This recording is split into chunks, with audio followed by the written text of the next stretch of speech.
चंपत राय की छुट्टी हो गई है, अनिल मिश्रा की भी। अब ट्रस्ट चलाएंगे कृष्ण मोहन। सोने की रामायण भी मिल गई है और चांदी के काग भुसुंडी भी सुरक्षित हैं। अब कुछ देर पहले खत्म हुई राम मंदिर ट्रस्ट की बैठक में कुल जमाजोड़ इतनी ही खबरें हैं, लेकिन कुछ सवाल हैं जिनके जवाब अभी तक नहीं मिले हैं। क्या इस्तीफों से चंदा चोरी के दाग धुल जाएंगे?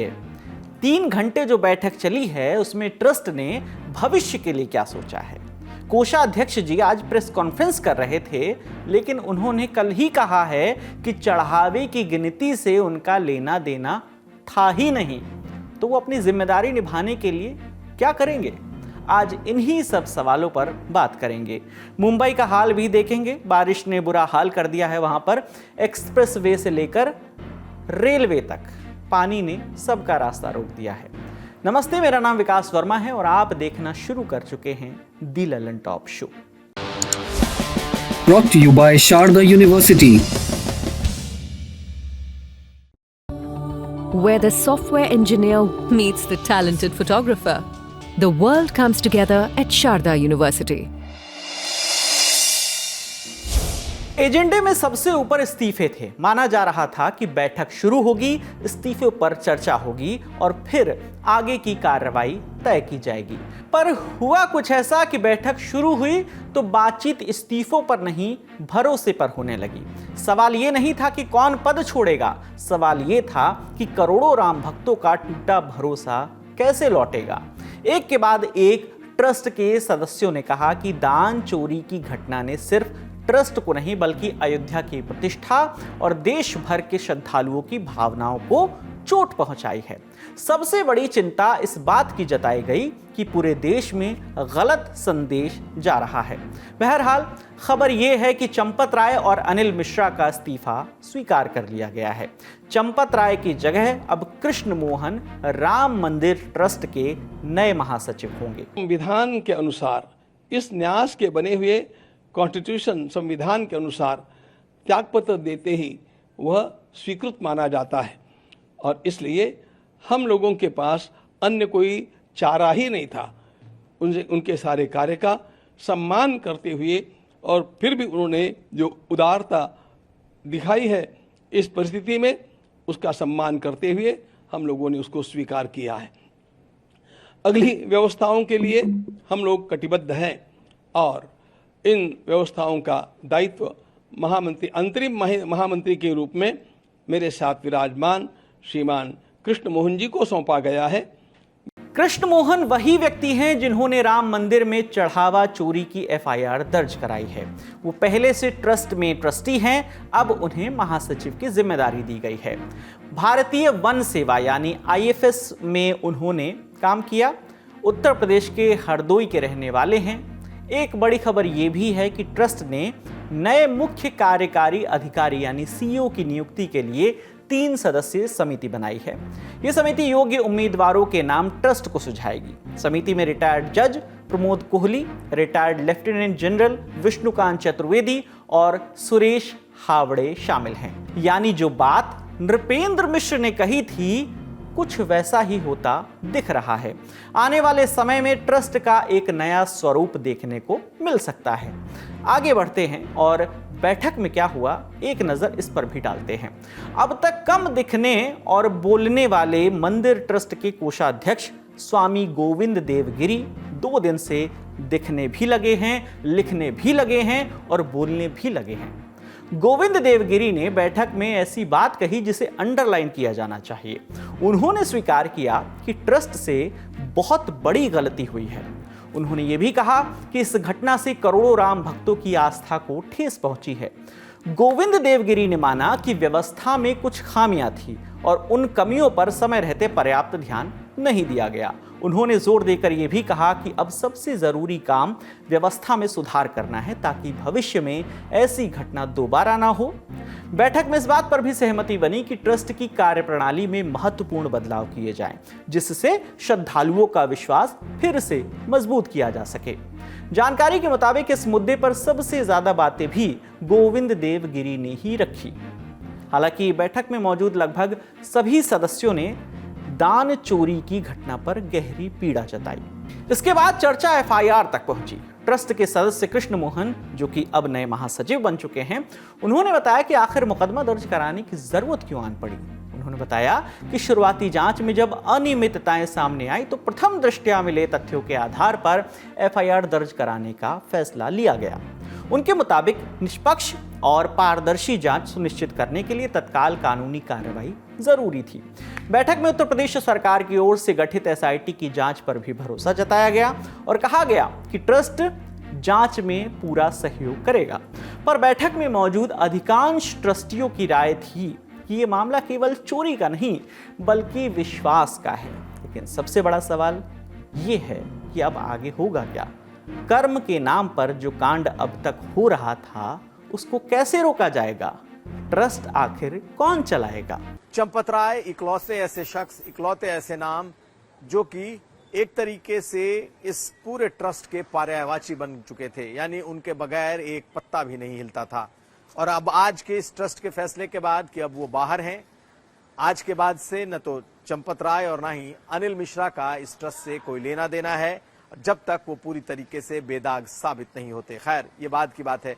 लेकिन अब कृष्ण मोहन को, जो कि पूर्व आईएफएस अधिकारी रहे हैं, भारतीय वन सेवा के, दलित बिरादरी से आते हैं, उनको पहले से ही इसमें ट्रस्टी बनाया गया था। अब वो चंपत राय का कार्यभार देखेंगे।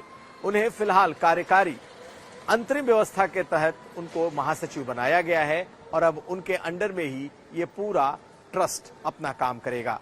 याद करिए, ये वही कृष्ण मोहन है जिन्होंने चंदा चोरी, चढ़ावे चोरी के बाद पहली एफआईआर कराई थी और अब ट्रस्ट ने उन पर भरोसा जताया है। कहा यह जा रहा है कि चूंकि ट्रस्ट के साथ साथ अब 3 लोगों की एक कमेटी बनाई गई है अधिकारियों की, जो कि पूरा काम इस वक्त मंदिर के भीतर, मंदिर के बाहर परिसर का देखेंगे। खास करके चढ़ावा, चंदा और जो श्रद्धालुओं का मैनेजमेंट है, अब उसमें प्रशासन का सीधा हस्तक्षेप तब तक होगा जब तक नए ट्रस्ट की रिस्ट्रक्चरिंग नहीं हो जाती। यानी कि कृष्ण मोहन और साथ साथ 3 सदस्यीय जो अधिकारियों की टीम है, यही अब ट्रस्ट को अगले कुछ वक्त तक चलाएगी। तो कुल मिलाकर के फिलहाल कोशिश ये है ट्रस्ट की कि किसी भी तरीके से चंपत राय, अनिल मिश्रा ऐसे लोगों से फिलहाल पीछा छूटे और नए तरीके से अब ट्रस्ट सामने दिखाई दे। जिस बैठक पर पूरे देश की नजर थी उसमें ट्रस्ट के लगभग सभी बड़े चेहरे मौजूद थे। ट्रस्ट के अध्यक्ष महंत नृत्य गोपाल दास, कोषाध्यक्ष स्वामी गोविंद देवगिरी, कृष्ण मोहन, दिनेंद्र दास, शंकराचार्य स्वामी वासुदेवानंद सरस्वती, परमानंद गिरी महाराज, स्वामी विश्व प्रसन्न तीर्थ जी महाराज और अयोध्या के जिलाधिकारी बैठक में पहुंचे थे। कुल 14 सदस्यों वाले ट्रस्ट में से 9 सदस्य अयोध्या में व्यक्तिगत रूप से मौजूद रहे। 2 कुर्सियां खाली रही। महासचिव चंपत राय और ट्रस्टी डॉक्टर अनिल मिश्रा बैठक में नहीं पहुंचे। आज की मीटिंग में चंपत राय और अनिल मिश्रा दोनों नहीं आए। चर्चा थी कि दोनों आएंगे, दोनों अपना पक्ष रखेंगे, क्योंकि ये बेहद अहम मीटिंग थी। हालांकि चंपत राय और अनिल मिश्रा अपना इस्तीफा सौंप चुके थे, इसकी चर्चा पहले हो चुकी थी, लेकिन उम्मीद थी कि कम से कम ट्रस्ट के सामने चंपत राय अपना पक्ष रखने जरूर आएंगे, क्योंकि उन्होंने कहीं कहा था कि वो ये कलंक लेकर अयोध्या से जाना नहीं चाहते। लेकिन क्या किसी ने यहां भी उन्हें समझाया कि अब ट्रस्ट में आपके लिए कोई जगह नहीं, आपके जाने से माहौल और खराब होगा? और कुछ ऐसा माहौल बनता भी दिखाई दिया। अगर अनिल मिश्रा या चंपत राय ट्रस्ट में पहुंचते तो जितने ट्रस्टी थे, जिस तरीके का माहौल था, जिस तरीके की गर्मा गर्मी अंदर दिखाई दी, बगैर अनिल मिश्रा और चंपत राय के होते हुए अगर ये दोनों आए होते तो निश्चित तौर पर ट्रस्ट की ये बैठक बहुत हंगामेदार हो जाती। ऊपर से तो चंपत राय को एक ग्रेसफुल एग्जिट दिया गया, उनके इतने सालों के कामकाज की चर्चा की गई और उन्हें भोला तक बताया गया कि बेहद भोले और सरल हैं, लेकिन अंदर ही अंदर उनके खिलाफ गुस्सा भरा हुआ था। क्योंकि सभी को यह मालूम है कि ठीक है, चंपत राय की क्रेडिबिलिटी बहुत रही है, उनकी ईमानदारी पर सवाल नहीं उठाए गए, नहीं उठाने जाने चाहिए, ऐसी बातें कही गई। लेकिन जब राम मंदिर से इतना बड़ा खिलवाड़ हो गया तो कोई भी चंपत राय को बख्शने के मूड में नहीं था, और शायद इसे चंपत राय भी भांप चुके थे, अनिल मिश्रा भी, और ट्रस्ट ने भी कहीं ना कहीं अब उससे अपनी दूरी साफ साफ दिखा दी। बेशक उनके लिए कुछ अच्छे शब्दों का इस्तेमाल किया गया हो, लेकिन ये तो साफ है कि चंपत राय को इस बैठक से दूर ही मान लिया गया। जब उन्हें मालूम था कि उनके इस्तीफे पर अब कुछ नहीं होना, वो बाहर हो चुके हैं, तो ऐसे में वो खुद भी ट्रस्ट के सामने जाकर अपनी सफाई शायद नहीं रखना चाहते थे। अब आप दो चिट्ठियां देखिए, एक चिट्ठी आज आई है और एक कल आई थी। दोनों ही बड़ी महत्वपूर्ण हैं। इतने दिनों से सब बोल रहे थे, पुलिस बोल रही थी, एसआईटी बोल रही थी, ट्रस्ट के पदाधिकारी बोल रहे थे, जिन पर आरोप लगे हैं वो भी बोल रहे थे, जिन लोगों ने आरोप लगाए वो भी बोल रहे थे, लेकिन एक आवाज लगातार गायब थी। उस शख्स की आवाज जिसके नाम के आगे लिखा है अध्यक्ष श्री राम जन्मभूमि तीर्थ क्षेत्र ट्रस्ट। हफ्तों तक चले इस पूरे विवाद में महंत नृत्य गोपाल दास ने कुछ नहीं कहा। इसकी एक वजह भी है। महंत अब करीब 88 बरस के हैं। उम्र और स्वास्थ्य दोनों पहले जैसे नहीं रहे। कुछ दिन पहले अस्पताल में भी एडमिट थे। ऐसे में पिछले कुछ समय से ट्रस्ट के कामकाज में उनकी सक्रियता कम बताई जाती है। ज्यादातर फैसले दूसरे पदाधिकारी संभालते हैं। नृत्य गोपाल दास ने हाथ से लिखी एक छोटी सी चिट्ठी में कहा कि मैं राम मंदिर में चोरी से बेहद आहत हूं। बोले कि ये पाप है और दोषियों को कड़ी से कड़ी सजा मिलनी चाहिए। उन्होंने लिखा कि उन्होंने उत्तर प्रदेश के मुख्यमंत्री योगी आदित्यनाथ और प्रधानमंत्री नरेंद्र मोदी पर पूरा विश्वास उनको है कि वो इस मामले में न्याय करेंगे और जो भी दोषी है उसे दंड मिलेगा। ये चिट्ठी उस सुबह आई जिस दिन ट्रस्ट की बैठक थी। सूत्र बताते हैं कि नृत्य गोपाल दास बैठक में आने को राजी नहीं थे, लेकिन भारी मान मनोबल के बाद वो भी बैठक में शामिल हुए। अब एक चिट्ठी और है। इतने दिनों से एक सवाल लगातार पूछा जा रहा था कि जब चढ़ावे की गिनती में गड़बड़ी हुई तो ट्रस्ट के कोषाध्यक्ष क्या कर रहे थे? क्या उन्हें इस पूरी व्यवस्था की जानकारी नहीं थी? क्या दान पेटियों से निकलने वाले पैसों की गिनती उनकी निगरानी में होती थी या नहीं? हफ्तों से चल रहे इस विवाद के बीच अब पहली बार ट्रस्ट के कोषाध्यक्ष स्वामी गोविंद देवगिरी ने इन सवालों का जवाब दिया। ट्रस्ट की बैठक से एक दिन पहले यानी कल। इससे पहले गोविंद देवगिरी खबरों में तब आए थे जब उन्होंने राम मंदिर की प्राण प्रतिष्ठा के दिन प्रधानमंत्री नरेंद्र मोदी का 11 दिन का उपवास तोड़वाया था। गोविंद देवगिरी के पत्र के 7वें पॉइंट पर ध्यान देने की जरूरत है। उन्होंने लिखा, राम भक्तों के चढ़ावे की गिनती होती है, उस पूरी प्रक्रिया से मेरा शुरुआत से ही कोई संबंध नहीं रहा। उन्होंने कहा कि उनका निवास पुणे में है और वो लगातार धार्मिक प्रवास पर रहते हैं, कथा करते रहते हैं। अयोध्या में चढ़ावे की गिनती रोजाना होने वाला काम है, जिसे शुरू से स्थानीय जिम्मेदार लोग ही देखते रहे हैं। यानी कोषाध्यक्ष होने के बावजूद वो चढ़ावे की गिनती से अपने आप को अलग कर रहे हैं। यहाँ सवाल ये भी है कि मंदिर में चढ़ावे का सबसे बड़ा हिस्सा कैश में ही आता है। लोग दान पात्र में ही श्रद्धानुसार चढ़ावा चढ़ाते थे। क्या उसकी जिम्मेदारी कोषाध्यक्ष की नहीं होनी चाहिए? और उससे भी बड़ा सवाल, अध्यक्ष कोषाध्यक्ष ऐसे क्यों चुने गए हैं जो पूरी तरह एक्टिव नहीं रह पा रहे हैं? एक तरह से उन्होंने पूरा ये कहने की कोशिश की कि उसमें उनसे कोषाध्यक्ष से उनका कोई इसका वास्ता नहीं है। पूरा सब कुछ ट्रस्ट के महासचिव के रूप में चंपत राय देखते थे। जितना देखिए, पहली जिम्मेदारी तो कोषाध्यक्ष की होती है, जो उस सबकी कोष की मॉनिटरिंग करना, कोष का रखरखाव का नियम कानून जो बने हैं उसका पालन करना, उसकी सीधी जिम्मेदारी कोषाध्यक्ष की होती है। अगर सारा काम चंपत राय करते थे तो फिर वो कोषाध्यक्ष क्यों बने रहे, ये प्रश्न उठता है।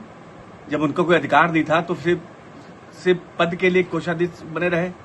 उन्होंने तभी क्यों नहीं कहा कि भाई मुझसे कोई काम नहीं ले जा रहा है, मेरा सिर्फ नाम का, मैं कोषाध्यक्ष हूं, सारा काम चंपत राय देखते हैं।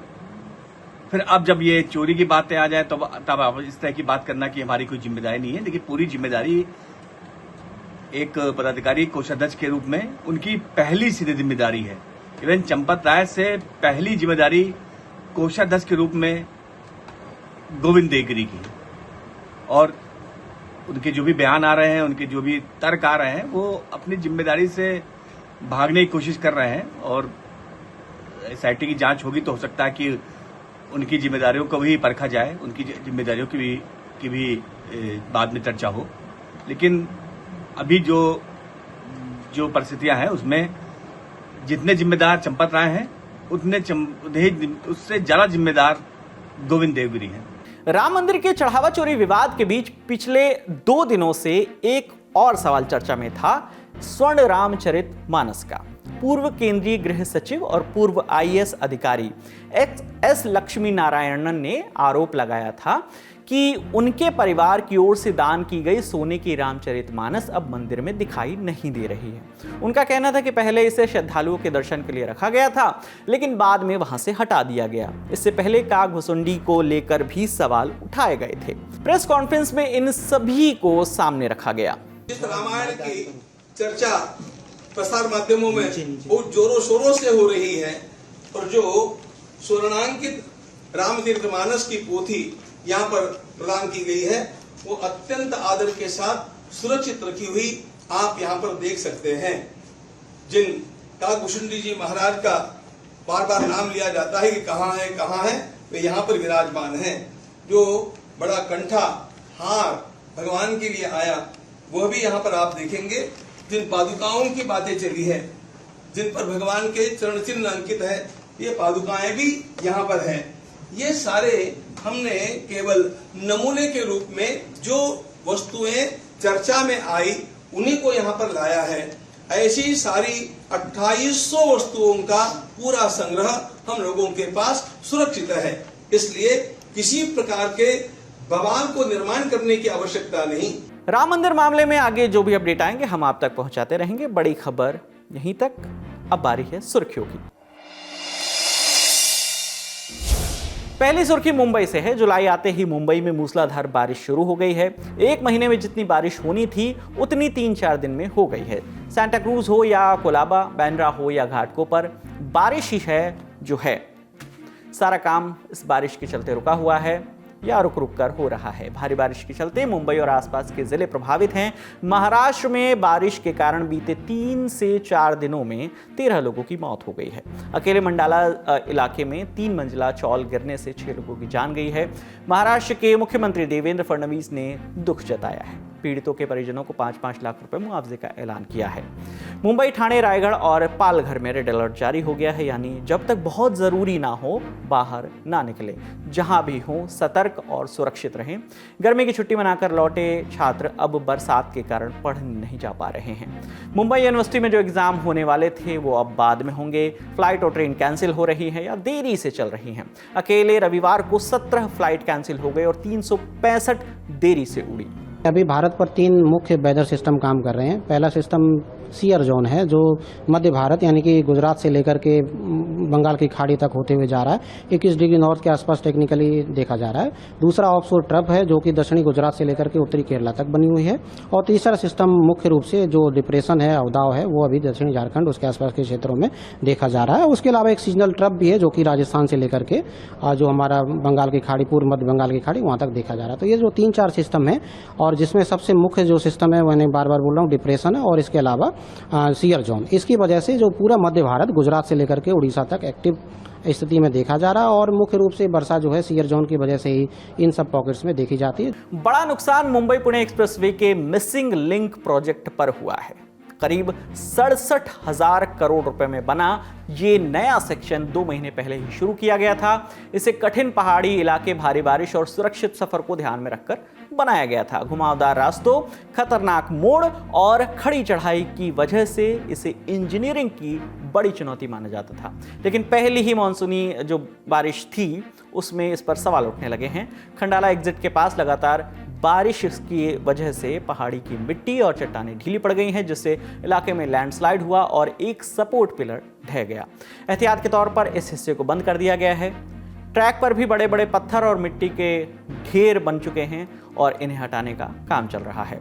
ये पूरा जो टनल है वो अब इस्तेमाल करने लायक रह नहीं गया है। अभी इसको फिलहाल देख लीजिए कितना मलबा अभी भी पड़ा हुआ है। जब तक ये पूरा मलबा नहीं निकलता है तब तक इसको ठीक ठाक करके यहाँ पर इस्तेमाल के लिए नहीं ला पाएंगे। लेकिन अगर आप पूरे इस टनल को देखें तो दरअसल यहाँ पे ऊपर में पहाड़ का जो पूरा ओवरलोड है वो काफी ऊंचा है, तकरीबन 120 मीटर्स का है। लेकिन अगर आप देखें तो जो भूस्खलन ताकि ना हो उसको रोकने के लिए जो बनाया गया है, जो प्रिवेंटिव मेजर्स है, वो सिर्फ 10 मीटर टनल के आप ऊंचाई पे से देखिए खाली 10 मीटर ऊपर तक लगाया गया है। प्रशासन का कहना है कि उन्होंने आईआईटी बॉम्बे से बात की थी, आईआईटी बॉम्बे ने जो उनको सजेशंस दिए थे उसके अनुसार ही ये पूरे टनल का काम किया गया था।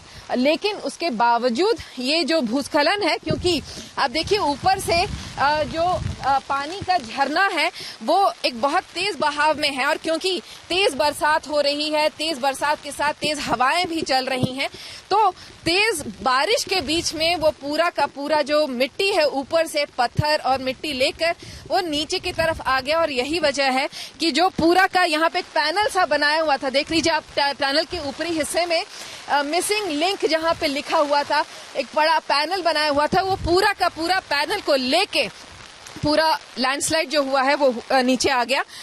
भारी बारिश का मुद्दा महाराष्ट्र विधानसभा में भी उठा। विपक्ष ने तैयारियों की समीक्षा और मौतों पर जवाबदेही तय करने की मांग की, जबकि मुख्यमंत्री देवेंद्र फडणवीस ने राहत और बचाव का मुस्तैदी से होने का दावा किया।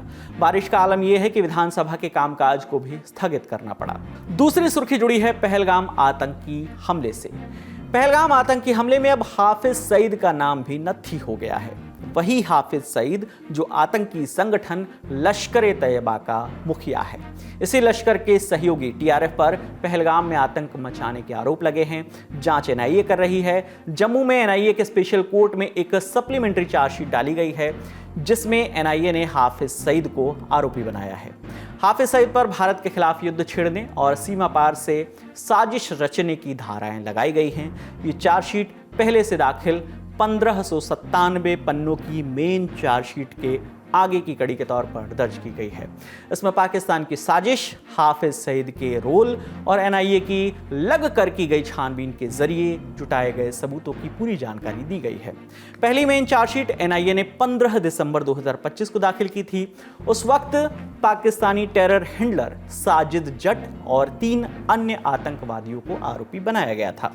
सुरक्षा बलों ने ऑपरेशन महादेव में इन तीनों को मार गिराया था। हालांकि मेन हैंडलर साजिद जट अभी भी जिंदा है। खबरें बता रही हैं कि वो फिलहाल पाकिस्तान के लाहौर में हैं। पाकिस्तान लगातार भारतीय जमीन पर आतंकवाद को बढ़ावा देता रहा है। एनआईए भी मुस्तैद है। एजेंसी पाकिस्तान की पूरी साजिश का पर्दाफाश करने के मामले की जांच जारी रखेगी।